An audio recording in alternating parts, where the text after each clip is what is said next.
another one. Now it's the early start, James, and Jurgen Klopp. Despite the fact it's the derby, of course, it's live on TV across the world. He's not happy. It's another early kickoff after an international break. Is it right that that's one of the main headlines this week in Jurgen Klopp's comments about feeling hard done by? Well, look, I mean, it's a familiar refrain from him, isn't it? I always remember that there was a fascinating exchange between Jurgen Klopp and Des Kelly, who worked for BT Sport, now TNT Sports, after they played at Brighton, where he was trying to blame Des effectively in BT for the injuries that they were getting because they'd been picked again for a 12:30 kickoff. I mean, I think one important factor in this is obviously policing. The Merseyside police would have had their say on what's clearly a hostile fixture whenever it's hosted, and the Merseyside police, I think any police of any city derby like this would want it at 12:30 on a Saturday because there's less drinking time, there's less chance for trouble. Everyone's just sort of waking up or getting involved in the day rather than having it. And I know these games have been held, but rather than having it, say, 8 o'clock on a Monday night or 4:30 on a Sunday or 5:30 on a Saturday, these games are much more of a risk from a policing point of view if they're held at that time. So that is certainly a factor. Look, I mean, maybe Jurgen Klopp's getting his excuses in early. He hates these international breaks because, of course, he, like all managers, he doesn't have time to work with his players anywhere as much as he wanted to. But there's not really anything to fear, I don't think, in this fixture for Liverpool. I mean, I was just looking at the numbers earlier, and they've lost one of the last 25 league meetings with Everton. And that was a couple of years ago at Anfield, but it was when the COVID restrictions were still in place. So the Anfield crowd was very, very limited. So obviously it'll be nothing like what it's going to be like tomorrow. So you would assume that Liverpool, well, they certainly start this game as favourites, and you would expect them to go on and win. One thing I would say, of course, is they do have to contend with the injury to Andy Robertson. Yeah, that is a blow for them. He's we all know about how important the fullbacks are in the way that they play, particularly this season. When you think about, I think he's called it a 3-box-3 formation that they now play rather than a 4-3-3, and the fullbacks are obviously very important to that.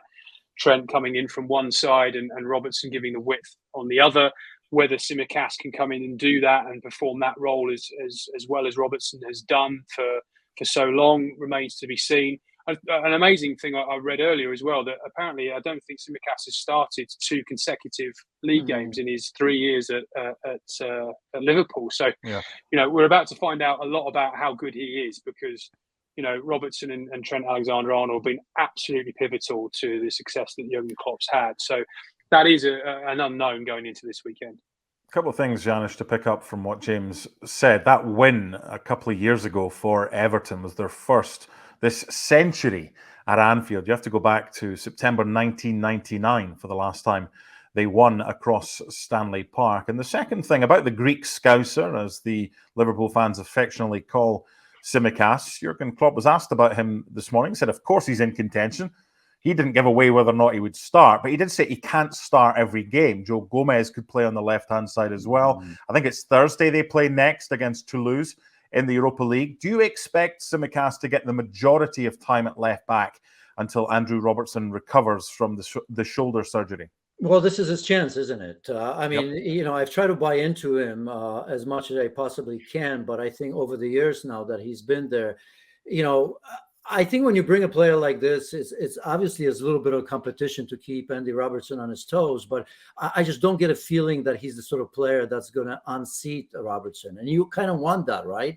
I think he's just there to deputize. So I don't really know, but it's definitely his chance because, I mean, if Joe Gomez starts over him, that tells you everything about Tsimikas and what's going to happen to him in the near future. So he'll recognize this as a real opportunity. I did watch Greece against Holland. He played much, much higher, almost as a winger in that game. Didn't play left back as well, but the jury's out. But definitely, this is I don't want to say a gift to him because you don't want to see anybody injured, but this is going to be probably the most important part of his career right now because it seems that if he does play well, he's going to play there. So, but other than that, Liverpool, I mean, in a good position, massive game, not just because it's a Merseyside derby, but I don't think truly anybody thought that Liverpool may be within a shout of I don't want to say a title, but thereabout. And it seems to me that all the players that they've brought, I think,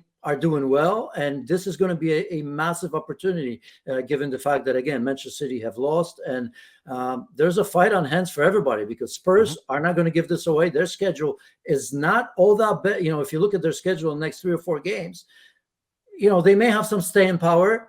Arsenal, we've seen. So I think Liverpool knows that this game is even bigger than your normal Merseyside derby. Last time we spoke with you a couple of minutes ago, James, you were talking about statistics and what you can do with them. You look at Everton and you see just 1 defeat and 3 wins in their last 4. You look at Liverpool and you see no wins in their last 2. Granted, there was a horrible decision by VAR against Spurs. So that's using the statistics to aid our narrative. The question is, Everton's form of late has picked up. How big an issue could they be for Liverpool? Well, when we say their form's picked up, I mean they won at Brentford, who have got a lot of injuries at the moment, and obviously have got Ivan Toney out for a long time. They beat Villa in the League Cup. It's the League Cup. I think that always carries an asterisk. They lost at home to Luton, Luton's first Premier League win in ever. And then they beat Bournemouth 3-0 at home prior to the international break. So, I don't really feel there's loads there for Liverpool to be scared of. I'm trying to give them some love, James. I'm trying to give them some love. Well, that's understandable. You're a very loving, empathetic person. But I can't. I know this is an obvious thing to say, I suppose. I just can't really see how they're going to get anything out of this. I don't see it. I don't see where the points are going to come from. You don't really see. What I'm really surprised about with Everton is that I thought when Sean Dyche went in there, you'd be thinking that they're going to win or lose games by the odd goal, right? This is going to be a kind of defensive resilience. Yeah, it's going to be organisation. It's going to be structure, and it's been kind of chaotic. If you look at a lot of their games, they've not.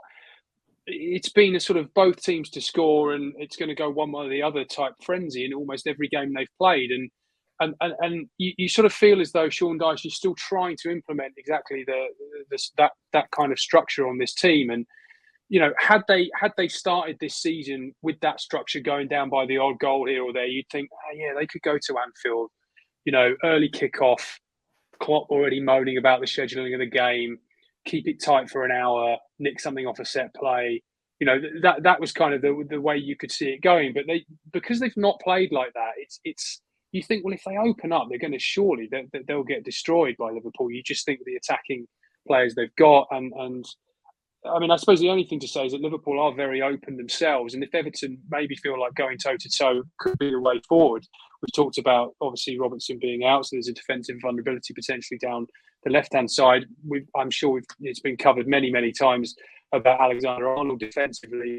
They may think, look, the best form of defence is attack here. We could go and try and see if they are vulnerable. That midfield is very, very open in its current composition, Liverpool's, and they think, well, if they have got the ability to go and the bravery to go and try and play with a higher line and try and take the game to Liverpool, then maybe they could cause them some problems. But again, it comes back to the fact that they don't have that defensive stability. They don't have the confidence at the back to go and be able to play like that. And that is very un-Sean Dyche-like.